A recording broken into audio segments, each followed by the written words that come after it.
Buenas, doctor y compañeros. A mi grupo nos ha tocado hablar sobre la sutura continua. La sutura continua sirve para poder unir tejidos no con puntos sueltos ni separados, sino con un mismo hilo que continúa un punto con el siguiente sin cortarlo.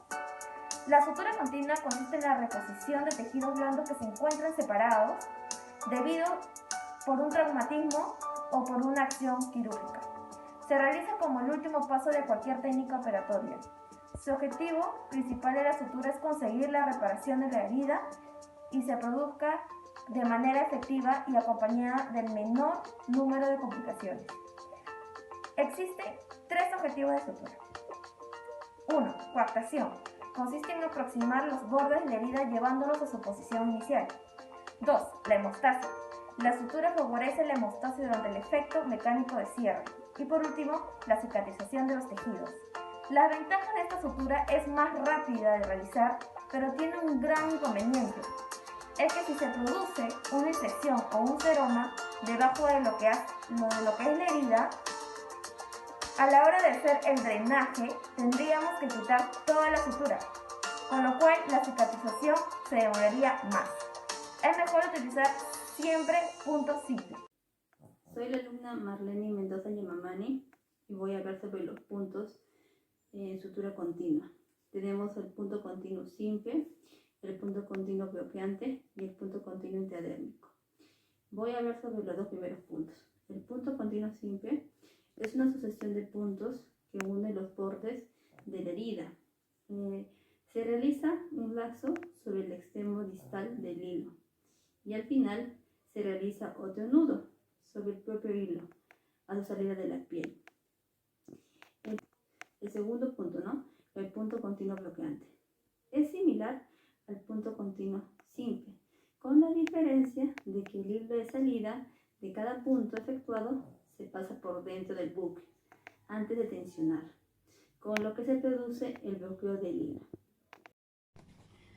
Hola, les voy a hablar sobre las ventajas y desventajas en una sutura continua. Esta sutura continua, como ventajas, tenemos que son dos puntos, uno inicial y uno final. Tenemos que también el material es relativamente rápido, ya que no vamos a realizar varios puntos de separación.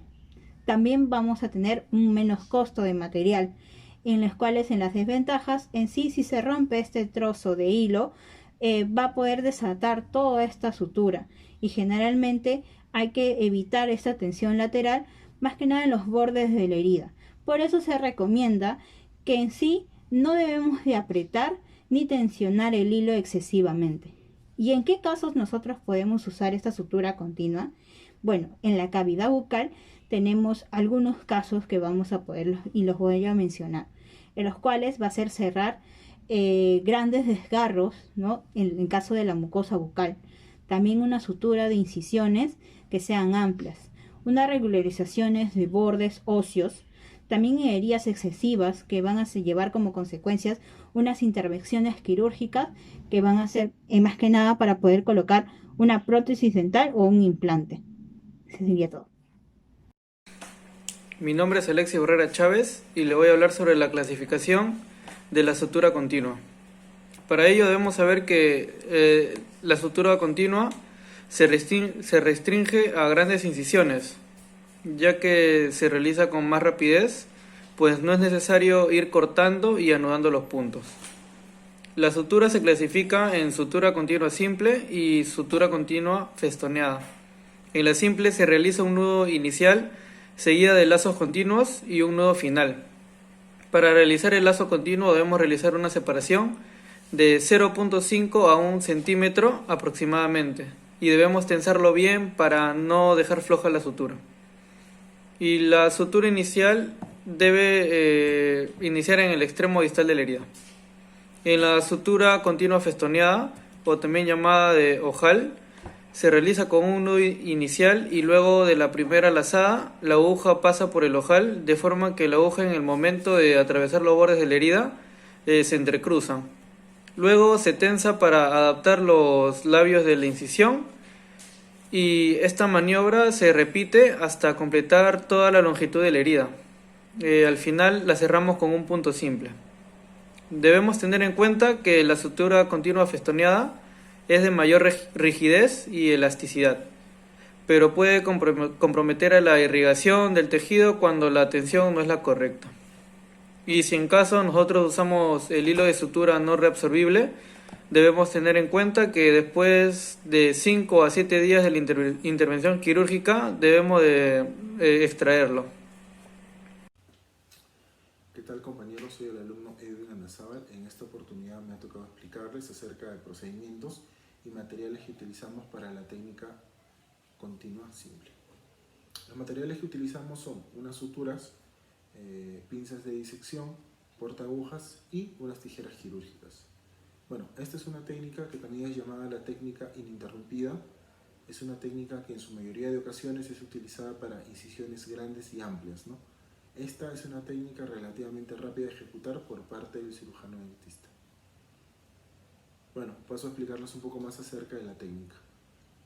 Para ayudarnos, cogemos con la mano izquierda lo que vendría a ser las pinzas de disección y con la mano derecha el portaagujas, con la aguja ya montada perpendicular al portaagujas, claro. Y cogemos la aguja desde la segunda mitad posterior de la aguja. Luego pasamos a introducir la aguja perpendicular al tejido y anudamos, o sea, realizamos un nudo. Si se nos es más fácil, podemos cortar el cabo más pequeño, ¿no? Para continuar así, se vuelve a introducir la aguja y comenzamos a avanzar en forma diagonal y en profundidad.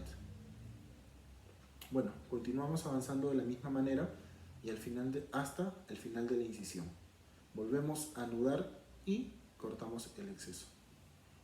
Bueno, también les comento que por tema de comodidad, la literatura recomienda que la sutura se inicie en el extremo distal de la herida. Paso a explicarles la sutura continua festoneada, que es una variación de la primera técnica, que también es conocida como sutura continua cruzada, en ojal o entrelazada. Se realiza exactamente de la misma forma que la sutura continua simple, con un nudo de manera inicial.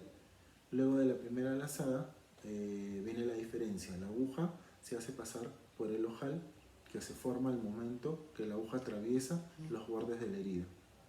Esto quiere decir que se entrecruza el hilo. Si se gusta, se puede mantener la tensión con la pinza de disección, con eso nos podemos ayudar. Y bueno, repetimos la maniobra hasta completar toda la longitud de la incisión. Al finalizar, se fija con un punto simple y pasamos a anudar y a cortar los excesos para finalizar la técnica. Gracias.